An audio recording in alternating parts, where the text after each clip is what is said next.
За чихрийн шижин буюу сахар гэдэг өвчин бидний биед үүсч байна гэдгийг илтгэдэг дөрвөн шинж тэмдэг байдаг. Өөрөөр хэлбэл чихрийн шижин өвчний өмнөх шатанд илэрдэг дөрвөн шинж тэмдгийг хэлээд үгэй. За нэгдүгээрт маш огцом таргалаж маш их өлсдөг. Энэ хүмүүсийн нэг нийтлэг шинж нь бие ерөөсөө тэгж хиддгүү хэрнээ таргалаад байна гэж хэлдэг. Энэ маань бидний биеийн өсөх мэдрэмжтэй холбоотойгоор үүсдэг.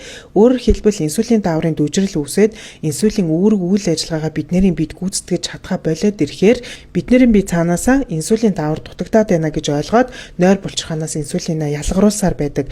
Тэгэхээр цуснд ингэж их инсулин ялгарна гэдэг маань биднэрт тэр хэмжээгээр маш хүчтэй өсөх мэдрэмжийг өгч идэг.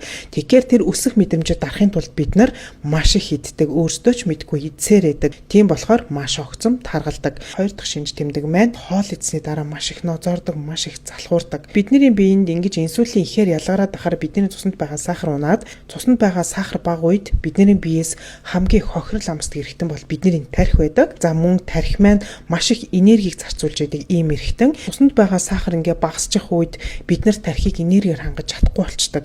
Тийм болохоор бид нар маш их нозоордог, маш их залхуурдаг. Энэ хүмүүсийн нэг онцлог нь нүүрс цусыг маш их хэргэлдэг. Өөрөөр хэлбэл өмнө нь ерөөсөө би ингэдэггүй байсан. Одоо би маш ихээр чихэрлэг юмд дуралдаг болчихлоо.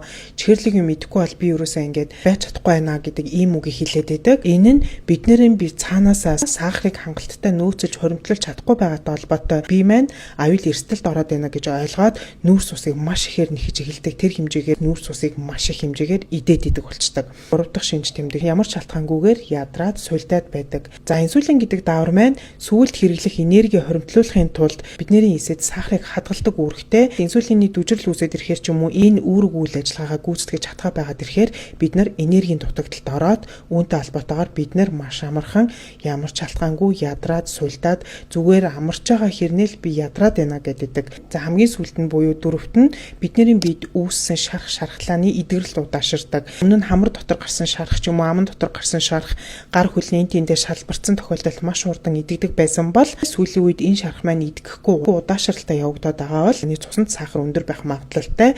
За мөн дээрээс нь чихрийн шижин буюу сахар үүсгээр зарим хүмүүсийн биеийн захтнаад байдаг.